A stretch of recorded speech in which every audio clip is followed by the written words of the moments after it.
falar primeiro de leitura, depois leitura digital, né?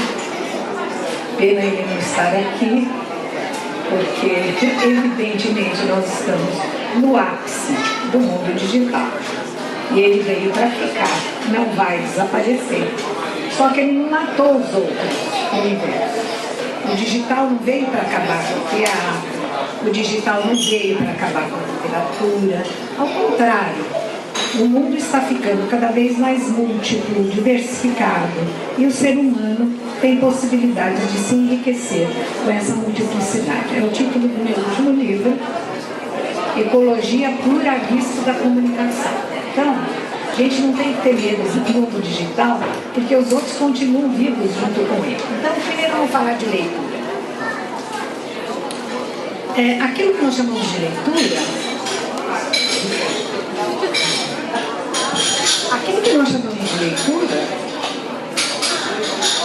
é alguma coisa que nasceu, aquilo que a gente consegue fazer em leitura, nasceu com Gutenberg.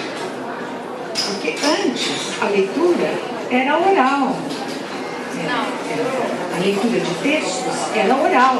Então, isso que a gente chama de leitura silenciosa, do texto escrito, das letras, isso começa com Gutenberg, com o mundo impresso. A invenção de Gutenberg se deu, que é dos tipos móveis e do mundo da impressão, se deu em 1430. Esse mundo durou 4 séculos. O mundo do livro, das letras. E a história do livro é uma história maravilhosa, mas a soberania do livro durou até o século XIX. Daí para frente, o livro começou a competir com uma série de outros meios. Então, o que nós chamamos de leitura, até hoje, os conservadores acham que leitura é só a leitura das letras impressas. Isto não é verdadeiro. Porque nós somos leitores de fotografia, nós somos leitores de diagramas, nós somos leitores de desenhos, nós somos leitores de luzes, setas. Como é que você transita pela cidade de São Paulo sem fazer a leitura dos sinais que te orientam na cidade? Então, a leitura, isso eu tenho defendido já muito antes da explosão do mundo digital. A leitura, ela vai cada vez mais se multiplicando. Há os conservadores que dizem, não, leitura é só a leitura do texto escrito. Bom, como ficamos hoje, então, quando a gente entra nas redes, o que nós fazemos? Nós estamos fazendo leitura, só que não é só do texto escrito.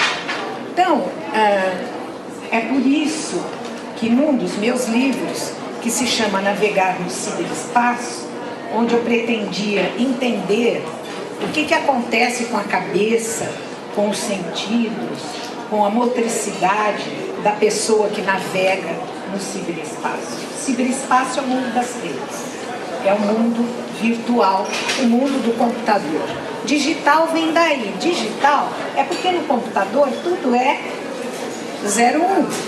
Então é uma linguagem numérica, mas o computador, durante muito tempo, 20 anos, ele só mastigava números.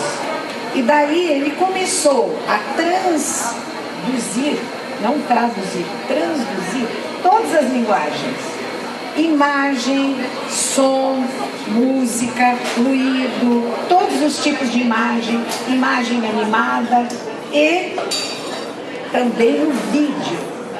Então, o mundo digital, ele absorve todas as linguagens, traduz na sua forma de 0,1 e devolve as linguagens na sua forma original. Você ouve música como música, você vê a imagem como imagem, você vê o vídeo como vídeo, que é essa explosão do YouTube.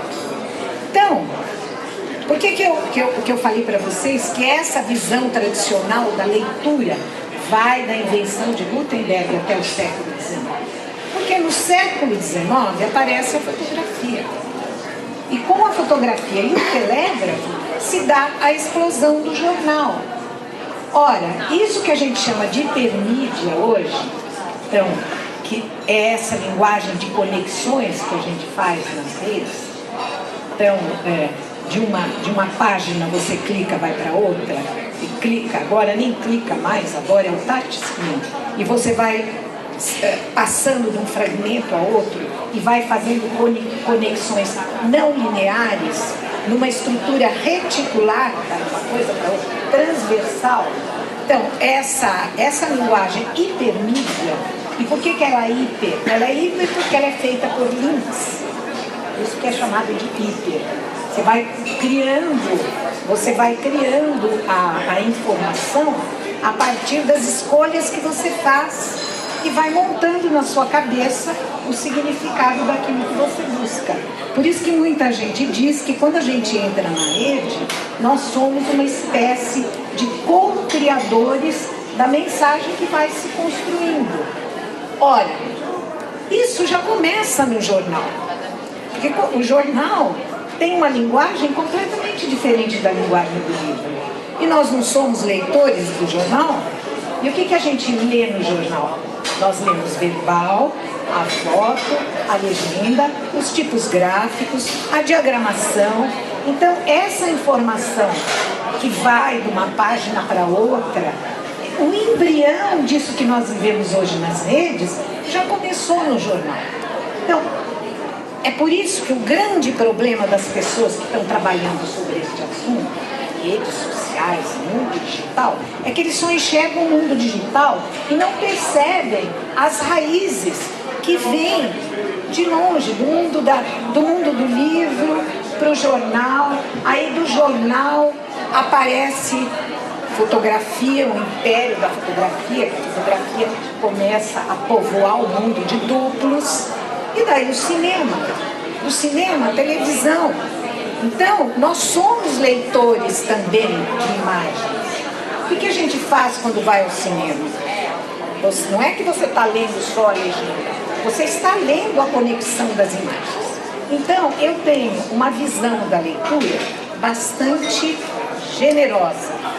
Não é? Nós somos hoje leitores de muitos tipos de linguagens.